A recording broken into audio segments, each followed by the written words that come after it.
আসসালামু আলাইকুম। কথা নাহিয়ান স্বাগত জানাচ্ছেন টিভির দেশের খবরে। ক্রাউন সিমেন্ট শিরোনাম দেখছিলেন, এবার নিয়ে যাব পুরো খবরে। দেশে মোট ভোটার 12,36,83,512 জন। গত বছরের তুলনায় 18,33,312 জন ভোটার বেড়েছে, যেখানে নারীর তুলনায় পুরুষ ভোটার বেড়েছে প্রায় দ্বিগুণ। সকালে আগারগাঁওয়ে নির্বাচন ভবনে সংবাদ সম্মেলনে তথ্য জানিয়েছেন কমিশনার আব্দুল ফজল মোহাম্মদ সানাউল্লাহ। নিয়ামুল আজিজ সাদেকের রিপোর্ট। জাতীয় নির্বাচনকে সামনে রেখে প্রতি বছরের মতো খসড়া ভোটার তালিকা প্রকাশ করেছে নতুন নির্বাচন কমিশন। 2023 সালের তুলনায় 2024-এ ভোটার বেড়েছে 1.5%। মোট ভোটারের মধ্যে পুরুষ ভোটার 6 কোটি আর নারী ভোটার 6 কোটি 3 লাখ। নতুন করে বৃদ্ধি পাওয়াদের মধ্যে পুরুষ ভোটার সংখ্যা 11,85,000 আর নারী ভোটার 6,47,000।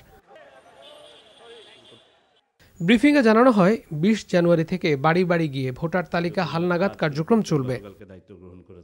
মৃত ভোটারদের তালিকা থেকে বাদ না পড়া, কোথাও কোথাও দ্বৈত ভোটার থাকার সম্ভাবনা, এই তালিকায় এখনো অনেকে বাদ পড়েছেন তথা আবেদন করেন নাই। এর মধ্যে ত্রুটি বিচ্যুতি যা কিছু আছে সেগুলো দাবি আকারে, আপত্তি আকারে আপনারা আগামী 15 দিনের মধ্যে উপস্থাপন করবেন। ভোটারদের বয়স নিয়ে এবং 2025 সালের আগে 18 বছর হওয়াদের ভোটার করার বিষয়ে আলোচনা চলছে বলে জানানো হয়।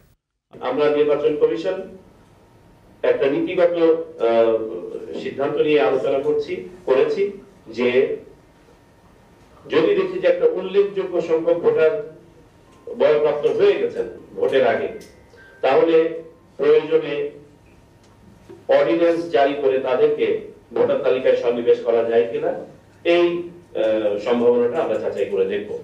17 বছরের একটা বিষয় আপনারা সামনে এনেছেন, জি আমাদের মাননীয় প্রধান উপদেষ্টা মহোদয় তার ব্যক্তিগত একটি মত দিয়েছেন, আমরা শুনেছি সেটা, এটা নিয়ে আলাপ আলোচনা চলছে। এবার প্রথমবারের মতো 7টি দেশের 13,151 জন প্রবাসীকে ভোটার তালিকায় অন্তর্ভুক্ত করা হয়েছে। 78,000। Niamul Aziz Sadek, NTV news, Dhaka.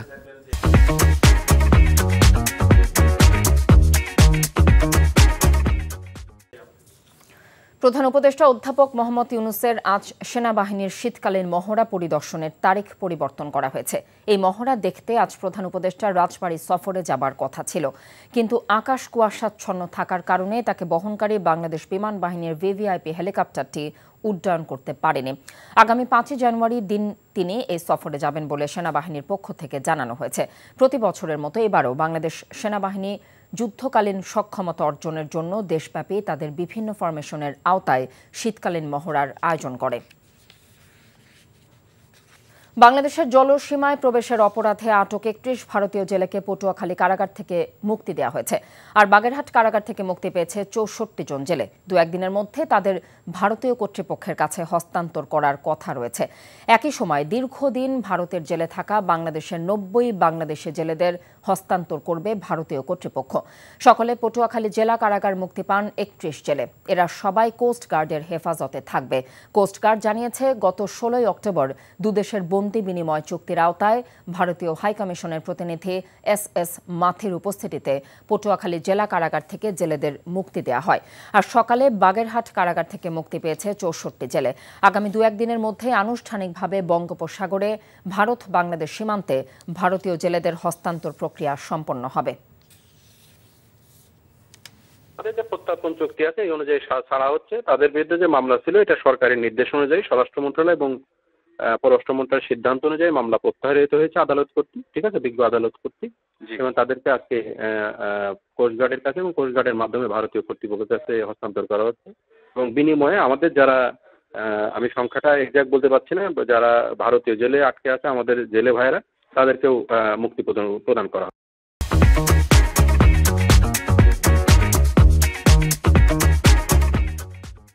BNP senior যুগ্ম মহাসচিব রুহুল কবির রিজভী বলেছেন, শুধু জুলাই অগাস্ট নয়, গণতন্ত্র প্রতিষ্ঠার লড়াইয়ে গত 15.5 বছর ধরে রাজপথে যারা জীবন দিয়েছে তাদের সবার হত্যাকারীর বিচার হতে হবে।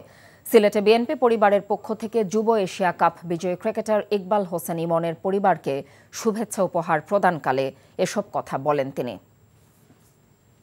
আমরা জুলাই আগস্টে যে সমস্ত শিশু বাচ্চা থেকে শুরু করে শ্রমিক জনতা আত্মদান করেছেন, তাদের সেই মহিমান্বিত আত্মদানকে শ্রদ্ধা জানায়।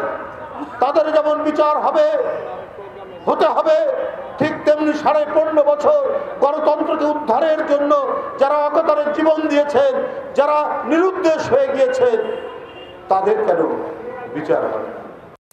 দেশজুড়ে কয়েক হাজার কোটি টাকা ব্যয়ে বঙ্গবন্ধুর ভাস্কর্য মুরাল নির্মাণে সরকারি অর্থ অপচয় এবং আত্মসাতের অভিযোগের বিষয়ে দুদক তদন্ত শুরু করেছে বলে জানালেন সংস্থাটির মহাপরিচালক মোহাম্মদ আক্তার হোসেন। দুপুরে রাজধানীর সেগুনবাগিচায় দুদকের প্রধান কার্যালয়ে সাংবাদিকদের তিনি এই তথ্য জানিয়েছেন। তিনি বলেন, প্রায় 92 কোটি টাকা আত্মসাতের অভিযোগে ডাক ও টেলিযোগাযোগ সাবেক মহাপরিচালক সুধাংশু শেখর ভদ্রের বিরুদ্ধে মামলা হয়েছে। সাংবাদিক মুন্নি সাহার ব্যাংক হিসেবে 134 কোটি টাকার সন্দেহভাজন লেনদেন সহ অবৈধ সম্পদ অর্জনের অভিযোগ অনুসন্ধানে দুর্নীতি দমন কমিশন কাজ করছে বলেও জানিয়েছেন তিনি। বঙ্গবন্ধুর অপ্রয়োজনীয় ভাস্কর্য মুরাল সরকারি অর্থ অপচয় এবং তছরূপের মাধ্যমে হাজার কোটি টাকা ব্যয়ে নির্মাণের অভিযোগের প্রেক্ষিতে এই কমিশন কর্তৃক এই বিষয়ে অনুসন্ধানের সিদ্ধান্ত গৃহীত হয়েছে। অভিযোগ সংশ্লিষ্ট জনাব মুন্নি সাহা, সাংবাদিক ও তার স্বামী কবির হোসেন তাপস, স্বত্বাধিকারী MS প্রমোশনাল, ঢাকার বিরুদ্ধে নিজ ব্যাংক হিসাবে 134 কোটি টাকা অস্বাভাবিক লেনদেন সহ গাতোয়ায় বহির্ভূত সম্পদ অর্জনের অভিযোগের প্রেক্ষিতে অনুসন্ধানের সিদ্ধান্ত গৃহীত হয়েছে। সারা দেশে নানা আয়োজনে পালিত হয়েছে জাতীয়তাবাদী ছাত্রদলের 46তম প্রতিষ্ঠাবার্ষিক। ছাত্রদলের প্রতিষ্ঠাবার্ষিক উপলক্ষে শ্রীনগর উপজেলা ছাত্রদলের পক্ষ থেকে একটি বর্ণাঢ্য র্যালি বের হয়। বিএনপির জাতীয় নির্বাহী কমিটির স্বেচ্ছাসেবক বিষয়ক সম্পাদক মীর সরফত আলী সপু র্যালিতে উপস্থিত ছিলেন। খুলনায় দলীয় কার্যালয় থেকে শোভাযাত্রা বের হয়। শোভাযাত্রাটি শহর ঘুরে কেডি ঘোষ রোডের দলীয় কার্যালয়ে এসে শেষ হয়। মহানগর ও জেলা ছাত্রদলের উদ্যোগে আয়োজিত শোভাযাত্রা উপস্থিত ছিলেন বিএনপি মহানগর আহ্বায়ক অ্যাডভোকেট শফিকুল আলম মোনা। প্রতিষ্ঠাবার্ষিক উপলক্ষে টাঙ্গাইলের নাগরপুর সরকারি কলেজ মাঠে আলোচনা সভার আয়োজন করা হয়। প্রধান অতিথি ছিলেন নাগরপুর উপজেলা বিএনপির সভাপতি বীর মুক্তিযোদ্ধা MS সালাম। মানিকগঞ্জ সরকারি উচ্চ বিদ্যালয়ের খেলার মাঠে জাতীয় দলীয় পতাকা উত্তোলন এবং পায়রা উড়িয়ে দিনব্যাপী কর্মসূচির শুভ সূচনা করেন বিএনপি চেয়ারপারসনের উপদেষ্টা আফরোজা খান রিতা। রাজশাহীর সারদায় বাংলাদেশ পুলিশ একাডেমিতে প্রশিক্ষণরত পুলিশের 8 জন এসআইকে অব্যাহতি দেওয়া হয়েছে। বুধবার সন্ধ্যা 7টার পর তাদের হাতে অব্যাহতিপত্র তুলে দেওয়া হয়। এর আগে গত রবিবার মাঠে নির্দেশনা না মেনে উচ্চস্বরে হইচই করার অভিযোগে 8 এসআইকে কারণ দর্শানোর নোটিশ দেওয়া হয়েছিল। নোটিশে তাদের 3 কার্যদিবসের মধ্যে ব্যাখ্যা দিতে বলা হয়। ব্যাখ্যায় সন্তুষ্ট না হওয়ায় তাদের অব্যাহতি দেওয়া হয়েছে। পুলিশ একাডেমির অধ্যক্ষ মাসুদুর রহমান ভুইয়ার পক্ষে অব্যাহতিপত্রে স্বাক্ষর করেন একাডেমির পুলিশ সুপার তানভীর সালেহিন। 40তম ক্যাডেট এসআই ব্যাচে প্রশিক্ষণের জন্য মোট 823 জন ছিলেন। তারা গত বছরের 4 নভেম্বর থেকে পুলিশ একাডেমিতে বুনিয়াদী প্রশিক্ষণ শুরু করেন। তাদের মধ্যে 3 ধাপে 313 জন এসআইকে মাঠে ও ক্লাসে বিশৃঙ্খলার অভিযোগ তুলে শোকজ করে একাডেমি। ইতোমধ্যে তাদের চাকরি থেকে অব্যাহতি দেওয়া হয়েছে। রাজশাহীর Shahid Mamun Mahmud police line school and কলেজের অধ্যক্ষের কক্ষের তালা ভাঙার সাথে জড়িতদের গ্রেফতার এবং বিচারের দাবিতে মানববন্ধন করেছে অভিভাবকরা। সকালে কলেজের সামনের রাস্তায় বৈষম্য বিরোধী ছাত্র অভিভাবক ফোরামের ব্যানারে এই কর্মসূচি পালিত হয়। মানববন্ধন চলাকালে কলেজের অভিভাবক এবং সাবেক ছাত্ররা বলেন, গত 14 অগস্ট কলেজ কর্তৃপক্ষ গোলাম মাওলাকে অধ্যক্ষ পদ থেকে অব্যাহতি দেওয়া হয়। গত 30 ডিসেম্বর বহিরাগত নিয়ে গোলাম মাওলা কলেজে গিয়ে অধ্যক্ষের কক্ষের তালা ভেঙে ভেতরে গিয়ে বসেন। এ সময় তার সাথে আসা বহিরাগতরা পুলিশের ওপর হামলাও চালায়। খুলনা প্রকৌশল ও প্রযুক্তি বিশ্ববিদ্যালয়ে 3 দিনব্যাপী 8ম international conference on mechanical, industrial and energy engineering শীর্ষক আন্তর্জাতিক কনফারেন্স শুরু হয়েছে। সকালে বিশ্ববিদ্যালয়ের অডিটোরিয়ামে 3 দিনব্যাপী কনফারেন্সের উদ্বোধনী অনুষ্ঠানে উপস্থিত ছিলেন খুলনা প্রকৌশল ও প্রযুক্তি বিশ্ববিদ্যালয়ের vice chancellor professor doctor Mohammad Masud. 2010 সাল থেকে প্রতি 2 বছর পর কনফারেন্সটি অনুষ্ঠিত হয়ে আসছে।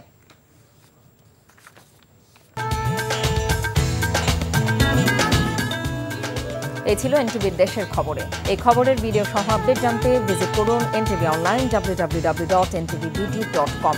এছাড়াও এনটিভির জনপ্রিয় সব অনুষ্ঠান ও খবরের আপডেট জানতে ভিজিট করুন আমাদের ইউটিউব এবং ভেরিফাইড ফেসবুক পেজ। 6টা ইভিনিং নিউজ দেখার আমন্ত্রণ রইল। এতক্ষণ সাথে থাকার জন্য ধন্যবাদ সবাইকে।